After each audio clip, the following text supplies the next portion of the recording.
Well, okay, the truthflation spaces is over, and hopefully, I think they heard what I had to say, and we'll see whether they can make some of the changes and fixes recommended. And th I appreciate that we're a little late this morning, but hey, the show must go on.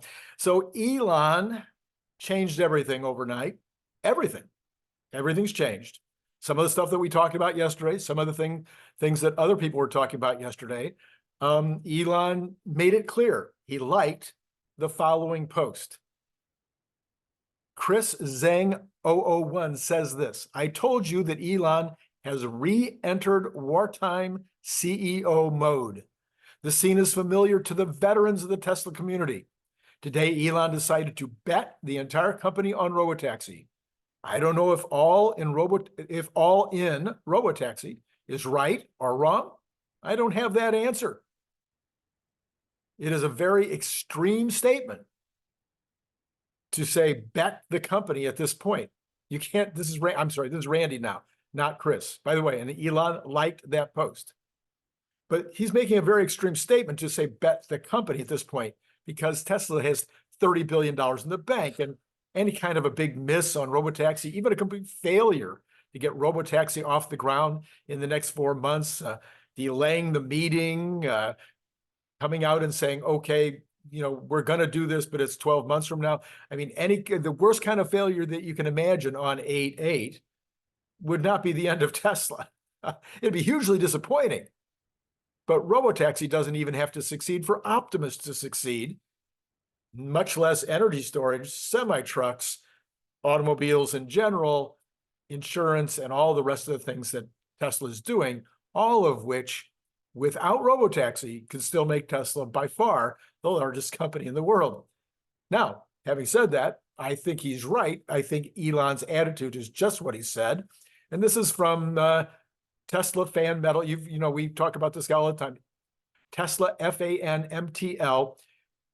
Here's what you can expect, he says, from next week on the earnings call. Now, this is comedy, okay? It's supposed to be tongue-in-cheek, but he says this is what you can expect Elon to say next week on the earnings call. Revenue doesn't matter. Margins don't matter. Volume growth doesn't matter. Net income growth doesn't matter. New cars don't matter. New factories don't matter.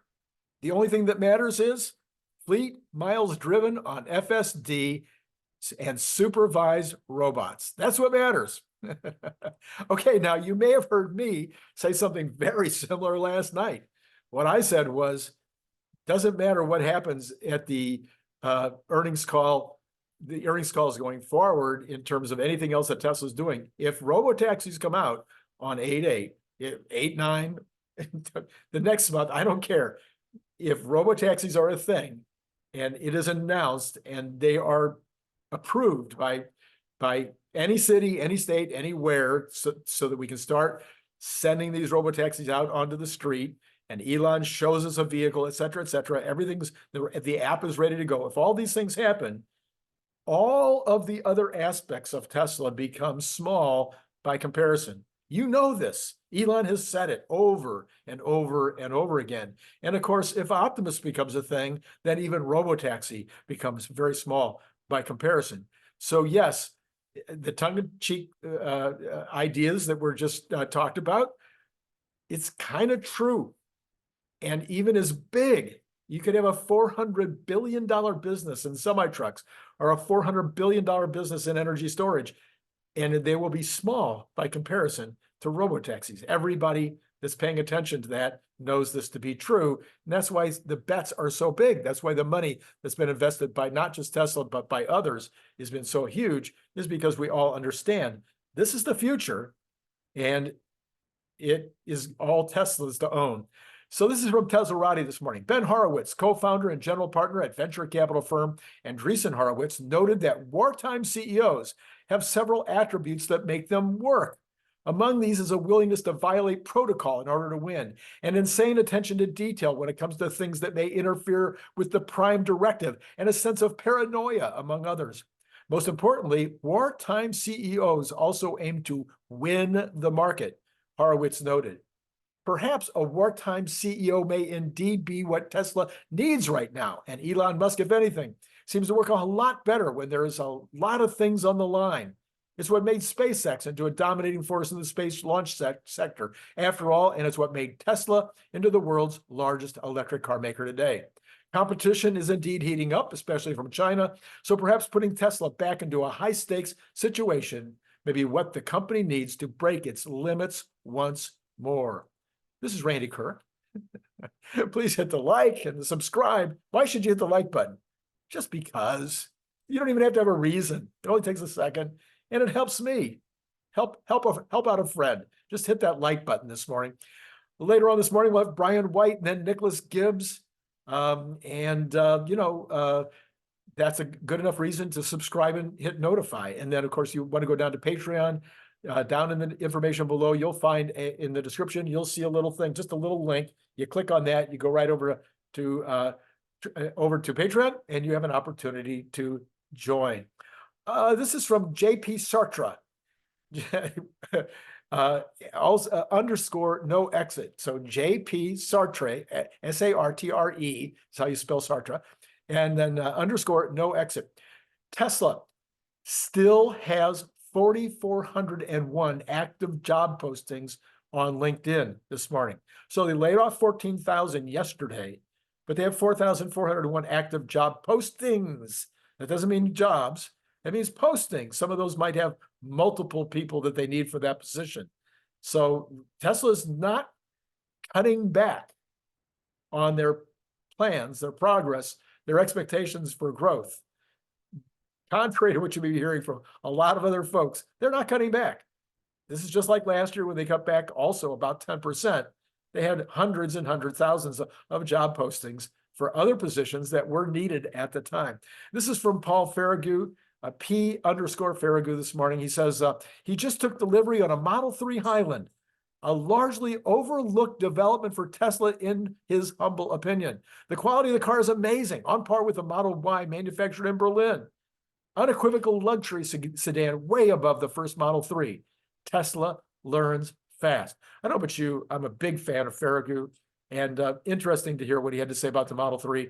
I've said it over and over again. If I were in the market for a car, the Model 3 would be my choice by a long shot. Sawyer Merritt says this morning, news from North Carolina regulators have approved a state mining permit for Tesla supplier Piedmont to develop lithium at one of the, which is one of the largest U.S. sources of the battery metal, is Piedmont. So Piedmont has got a new permit in North Carolina. This from CNBC. Gene Munster says a trough of disillusionment at Tesla right now. He expects Tesla to be down 3% this year in sales. I do not believe that for a minute.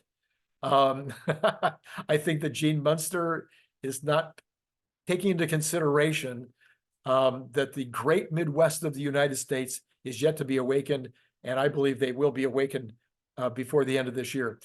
He does say, though, that he's still a huge fan. He believes this is a trough of disillusionment and that it will be way back up, that the company will be in huge, the future is great. He still has, I think, a 235. I could be wrong on that as his estimate. People born today, he says, will never drive. The people that are being born right now will never drive a car. All companies, for safety reasons, will have to have full self-driving. All of them will have to have it for safety reasons, like seat belts or airbags. And companies will not be able to do it on their own, he says. Therefore, they'll have to license it from Tesla. So what about China numbers this week? Gary Black reporting a modest 6,000 insured registrations for the week. After 2 weeks, second quarter is down 25% quarter over quarter, 59% year over year. I'm sorry, that is incorrect. 59% versus YA year ago. Just for that 2 weeks. And year to date, Tesla China is down 9.3. All right, there you go. That's the number I was looking for. Okay, this is from Reuters this morning. This is about AI. Elon Musk's X. Lawyers representing Elon Musk's X told Brazil's Supreme Court that the social media platform will comply with every ruling issued by the court or Brazil's top electoral court, according to a letter seen by Reuters. The document addressed to Supreme Court Justice Alexandre de Moraes comes after Musk last week said he would challenge a decision by Moraes ordering X, formerly known as Twitter, to block certain accounts in the South American country. The move marks a change of stance by X's Brazilian unit, which said in a separate document that it was not able to control the U.S.-based company's willingness to comply with the Brazilian court's order. As already communicated to the federal police, X Brazil informs that all orders will be followed. So the article goes on to say that Musk, the owner of X and self-declared free speech absolutist, had previously said he would reverse all restrictions imposed by Moraes because they were unconstitutional and called on the justice to resign. All that's true, but what they're leaving out of the equation is Elon said they were following the requirements. They were doing the restrictions until they said that Elon could not say that it was being done by the court as opposed to being done by the regular algorithms and rules of Tesla. Well, guess what has happened over the last week? The entire world knows that Elon Musk and X do not agree with these restrictions. So therefore, Elon hasn't changed anything about his position except to go through a legal process of saying, okay, we will now follow what you're talking about. X earlier on Monday had said it had been subpoenaed by the U.S. House of Representatives Judiciary Committee to provide information on orders from the Brazilian Supreme Court regarding content moderation. The lawyers for the social media platform told Moraes that X had complied with the committee request for it to share confidential court documents and would keep the justice posted regarding any updates it might get from X on the matter. This also from Reuters this morning. Single-family housing starts, which account for the bulk of home building, dropped 12.4 to a seasonally adjusted rate of 1 million, just barely over 1 million units last month. The Commerce Department Census Bureau said on Tuesday, data for February was revised higher to show single-family starts rebounded to a rate of 1.167 million units instead of the previously reported 1.129. That's a fairly large jump of 40,000 units. No, yeah, 40,000 more units. That's a pretty big miss. New construction remains underpinned by a severe shortage of previously owned houses for sale, with the latest government data showing 757,000 housing units on the market in the fourth quarter, well below the 1.145 million units before that pandemic. By the way, that number, the 1.145 before the pandemic, I have told you before, I have done a lot of blog posting and a lot of work in the housing space for many, many years. And before the pandemic, I was reporting over and over and over again that the 1.145 was historically low inventory. So now that we are 30 plus, almost 40% below those numbers, then the inventory is just crazy low. So let's take a look at markets. Now we have got Tesla down 512. That is off of the lows of the morning. It was down over 6 at one point. So down $5.12. We have got the Dow up 71. It was up much higher earlier. We've got the NASDAQ down 24.92. We got the S&P down 11. We have got Apple and Google down. The rest of the Magnificent Seven up, but just barely, except for NVIDIA, which is up 11. We have got the Cathie Woods almost, it's mixed, but the ones that are up are barely up. The ones that are down are also barely down. So very, very close to flat with regard to the Cathie Woods this morning.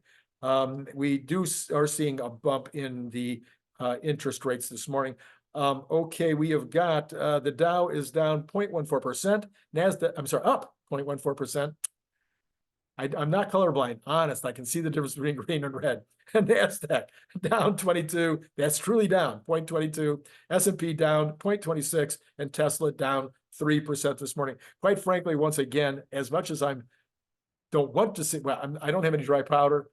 So as much as I don't want to see Tesla be down, except for those of you who I like and appreciate and know that you'll be using your dry powder to buy right now, I think this is actually not bad. I think given what's happened here, the last couple of days trading has been reserved in terms of the damage to the stock at this point, stock price.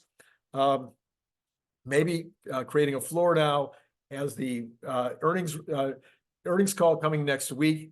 Will there be any kind of run up expecting more explanation from Elon on Thursday that might be extremely positive in the robotaxi space, or maybe in the battery space, or even some of the other places that people are interested and concerned about.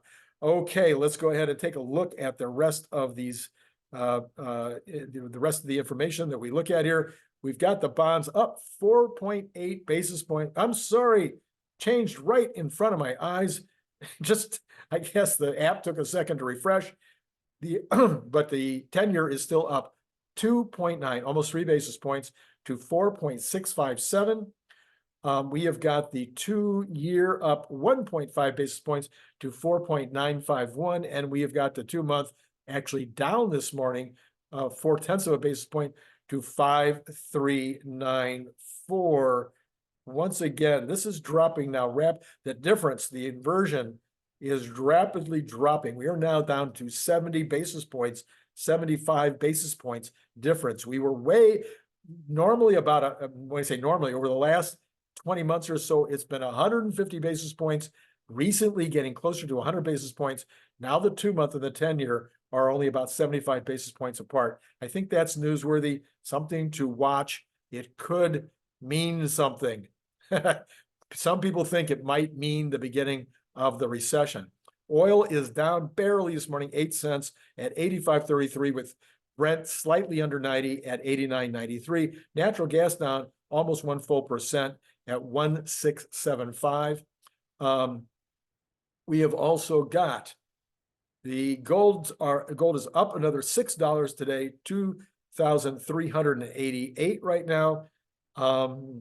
Silver down a tad, 1.82% after the big run up on silver. Copper also down after a big run up, 1.9%, similar number. We have got the dollar rising to a 5-month high. 5-month high for the dollar. That might be why you're seeing a little softness over there on copper, although and oil. But again, they seem to be going in the same direction, which is not normal. Both up. The Bitcoin this morning down another 1,000 to 62,236. That is a little surprising to me. I'm not. Again, I don't follow it, but just in terms of charting and thinking about it in terms of technicals, it is a little surprising to me. All right, let's see. There you go. I think the other news that's important to report right now is still nothing from Israel in terms of response. There has been some talk that Israel still has to respond. Some of their generals saying we must respond, but I'm not sure. I'm not sure they're ever going to respond. It may be that they're going to. Did you, when you were playing basketball in school, did you have no harm, no foul? So maybe other than the expenditure of a few rockets to intercept the incoming, there was no harm, no foul. Maybe they'll decide to move on. We'll see what happens, but that's why the markets so far are pretty steady given what was happening just a couple of days ago. All right, let's see. We have got Brian White yesterday. If you didn't see that, or last night's video, you want to see that, check out this morning. If you haven't already checked it out, is my Elon Musk, his daily postings. That will be later this afternoon. I've got some stuff I have to do this morning, so it will come out later in the day, maybe around 2. Yeah, I think that's all I got for you this morning. Oh, except to go back and see if Tesla has moved any since we started, and it is still sitting $5.29 negative this morning. Not a shocking result, although it has broken a resistance level. So we'll see if it establishes a new floor. All right, that's all I got. It's been great talking to you.